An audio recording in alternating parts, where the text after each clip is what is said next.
தளபதி விஜயோடைய ஜனநாயகன் படத்தை எடுத்துக்கிட்டோம் அப்படின்னா, இந்த படத்துடைய ஓடிடி டீல அமேசான் பிரைம் தானே வாங்கியிருக்காங்க. நம்ம ஏற்கனவே சொல்லியிருந்தோம். அமேசான் பிரைம் வந்து பார்த்தீங்கன்னா, இந்த படத்த 120 கோடி ரூபாய்க்கு வாங்கியிருக்காங்க அப்படிங்கிற நியூஸ நம்ம சொல்லியிருந்தோம் இல்லையா? ஸோ இப்ப அமேசான் பிரைம் வந்து பார்த்தீங்கன்னா, இந்த டீல கேன்சல் பண்ணிக்கலாம் அப்படிங்கிற மாரி புரொடக்ஷன் சைட்ல சொல்லியிருக்காங்களாமா. ஸோ அதுக்கான காரணம் என்ன அப்படிங்கிறது உங்க எல்லாருக்குமே தெரிஞ்சிருக்கும். இந்த படம் சொன்ன தேதிக்கு ரிலீஸ் ஆகல. அமேசான் பிரைம் என்ன பிளான் பண்ணியிருப்பாங்க அப்படின்னு பார்த்தீங்கன்னா, ஜனவரி மாதம் இந்த படம் ரிலீஸ் ஆயிரும். பிப்ரவரி எண்டுக்குள்ள நம்ம ஸ்ட்ரீம் பண்ணிக்கலாம் அப்படிங்கிற மாதிரி தான் பிளான் பண்ணியிருந்திருப்பாங்க.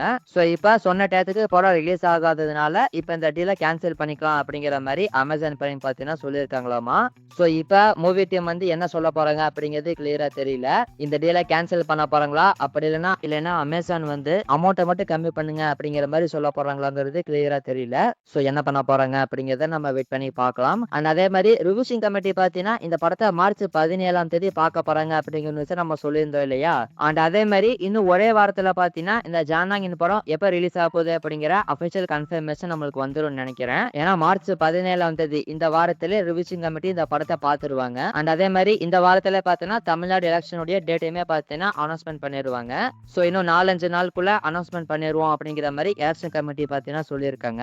ஸோ இப்ப சென்சார் சர்டிபிகேட் கிடைக்கிறதுக்கும் இந்த எலெக்ஷன் டேட் அனௌன்ஸ்மெண்ட் பண்றதுக்கும் கரெக்டா ஒரே வாரம் தான் இருக்கு. ஸோ இன்னும் ஒரே வாரத்துல இந்த ஜனநாயகன் படம் எப்ப ரிலீஸ் ஆக போகுது அப்படிங்கிறது நமக்கு கிளியரா தெரிஞ்சிடும். சோ இந்த படம் எப்ப ரிலீஸ் ஆக போகுது அப்படிங்கறத நம்ம வெயிட் பண்ணி பார்ப்போம். ஆக்டர் நாகார்ஜுனாவுடைய 100வது திரைப்படம். இந்த படத்தை பத்தி நம்ம ஏற்கனவே சொல்லியிருக்கோம். இந்த படத்தை தமிழ் டைரக்டர் நித்தம் ஒரு வானம் படத்தை டைரக்ட் பண்ண ரா கார்த்திக் அவர் தான் டைரக்ட் பண்ண போறாரு. சோ இத பத்தி டைரக்டர் ரா கார்த்திக் இப்ப ரீசெண்டா என்ன சொல்லியிருக்காரு அப்படின்னு பாத்தீங்கன்னா, இந்த படத்தை ஷூட்டிங்கே ஸ்டார்ட் ஆகி போயிட்டு இருக்கு அப்படிங்கிற மாதிரி சொல்லியிருக்காரு. அண்ட் அதே மாதிரி இந்த படத்துல நாகார்ஜுனா பாத்தீங்கன்னா மல்டிபிள் கெட்டப்ஸ்ல அப்பேர் ஆக போறாரு அப்படிங்கிற மாதிரி சொல்லப்படுது. அண்ட் அதே மாதிரி பாத்தீங்கன்னா சிவா, ரட்சகன், இப்ப கூலி படத்தை எல்லாம் பார்த்த மாதிரி ஸ்டைலிஷ் லுக்ல தான் இருப்பாரு அப்படிங்கிற மாதிரியுமே சொல்லியிருக்காரு. சோ இந்த படம் எப்படி இருக்க போகுது அப்படிங்கறத நம்ம வெயிட் பண்ணி பார்க்கலாம். இத பத்தி உங்களோட ஒப்பீனியன் என்ன அப்படிங்கறத கமெண்ட்ல சொல்லுங்க.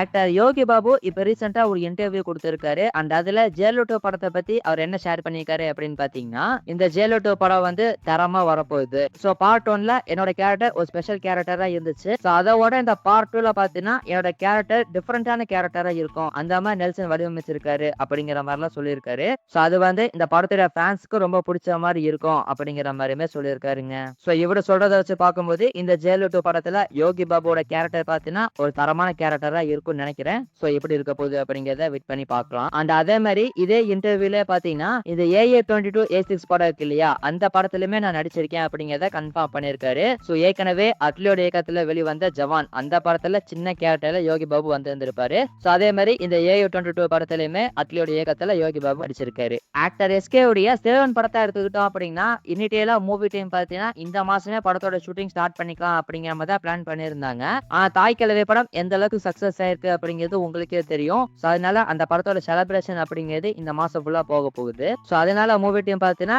ஏப்ரல் மந்த்ல இருந்து படத்தோட ஷூட்டிங் ஸ்டார்ட் பண்ணிக்கலாம் அப்படிங்கிற மாதிரி பிளான் பண்ணிருக்காங்க. சோ இப்ப அடுத்த மாசத்துல இருந்து ஏப்ரல் ஃபர்ஸ்ட் வீக்ல இருந்து பாத்தீங்கன்னா இந்த படத்தோட ஷூட்டிங் ஸ்டார்ட் ஆக போகுது. சோ இதுக்கு அடுத்து SK நடிக்க போற SK26 ப்ராஜெக்ட் எடுத்துக்கிட்டோம் அப்படின்னா இப்ப ஆல்மோஸ்ட் கன்ஃபார்ம் ஆயிருச்சு. ராம்குமார் பாலகிருஷ்ணன் தான் அந்த படத்தை டைரக்ட் பண்ண போறாரு. ஃபேஷன் ஸ்டுடியோஸ் தான் பாத்தீங்கன்னா அந்த படத்தை ப்ரொடியூஸ் பண்ண போறாங்க.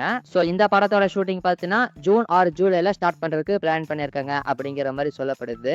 சோ இந்த படத்தை பத்தி லேட்டஸ்டா வந்திருக்கிற அப்டேட் என்ன அப்படின்னு பாத்தீங்கன்னா, இந்த படத்துடைய வில்லன் ரோல் வந்து ஒரு பவர்ஃபுல் வில்லன் ரோலா இருக்கும் அப்படிங்கிற மாதிரி சொல்லப்படுது. சோ அந்த வகையில SK உடைய பராசக்தி படத்துல ரவி மோகன வில்லனா கொண்டு வந்தாங்க இல்லையா, ஒரு ஹீரோவை வில்லனா மாத்தி இருந்தாங்க இல்லையா, அதே மாதிரி இந்த படத்துலயுமே ஒரு ஹீரோவை வில்லனா மாத்தலாம் அப்படிங்கிற மாதிரி பிளான் பண்ணிருக்காங்களாமா. அந்த வகையில இப்ப நிறைய ஆக்டர்ஸ் அப்ரோச் பண்ணிட்டு இருக்காங்க அப்படிங்கிற மாதிரி சொல்லப்படுது. சோ இவங்க யார் யார் அப்ரோச் பண்ணிருக்காங்க, அதுல யார் ஓகே சொல்ல போறா அப்படிங்கிறது கிளியரா தெரியல. சோ எனக்கு அப்டேட் கிடைச்சோன்னே உங்களுக்கு நான் அப்டேட் பண்ணிடுறேன். ஆக்டர் தனுஷுடைய கரா படத்தை எடுத்துக்கிட்டோம் அப்படின்னா இந்த படத்துடைய ஃபர்ஸ்ட் சிங்கிள் அப்டேட்டை இன்னைக்கு ரிலீஸ் பண்ணிட்டாங்க. சோ அந்த வகையில நாளைக்கு சாயங்காலம் 5 மணிக்கு பாத்தீங்கன்னா இந்த கரா படத்துடைய ஃபர்ஸ்ட் சிங்கிள் ரிலீஸ் ஆக போகுது. அண்ட் அதே மாதிரி இப்ப ரீசெண்டா பாத்தீங்கன்னா இந்த படம் ஏப்ரல் 30ஆம் தேதி ரிலீஸ் ஆக போகுது அப்படிங்கிறதுமே கன்ஃபார்ம் பண்ணிருந்தாங்க. சோ இது போக இந்த படத்துடைய சினாப்சிஸ் பத்தி வர அப்டேட் என்ன அப்படின்னு பாத்தீங்கன்னா, பாஸ்ட்ல இக்கட்டான சூழ்நிலையில இருக்கிற ஒருத்தன் இப்ப ரிகவர் ஆகி வரான். சோ அந்த சூழ்நிலையில இருந்து ஒருத்தன் வந்ததுக்கு அப்புறம் மறுபடியும் ஒரு சில துரோகிகளால மறுபடியும் அந்த இக்கட்டான சூழ்நிலைக்கு போறான். சோ அங்க இருந்து ஹீரோ அந்த இக்கட்டான சூழ்நிலையில இருந்து எப்படி வெளியே வரான், சோ இதுக்கிடையில என்னென்ன சம்பவங்கள் நடந்துச்சு அப்படிங்கறதுதான் இந்த படத்துடைய சினாப்சிஸா இருக்கும் அப்படிங்கிற மாதிரி சொல்லப்படுது. சோ எனக்கு தெரிஞ்சு இந்த படத்துல பாத்தீங்கன்னா விவசாயத்தை பத்தி அதிகமா ஒரு மெசேஜ் சொல்ல போறாங்க அப்படிங்கிறது மட்டும் கிளியரா தெரியுதுங்க. ஏன்னா இந்த படத்துடைய ஃபர்ஸ்ட் லுக் போஸ்டரா இருக்கட்டும், இந்த படத்துடைய டீசரா இருக்கட்டும், எல்லாத்துலயுமே பார்த்தீங்கன்னா இந்த விவசாயத்த மீன் பண்ணிடுறாங்க. ஸோ கண்டிப்பா இந்த படத்துல விவசாயத்த பத்தி ஒரு நல்ல மெசேஜோட முடிப்பாங்கன்னு நினைக்கிறேன். எப்படி இருக்க போகுது அப்படிங்கிறத வெயிட் பண்ணி பார்ப்போம்.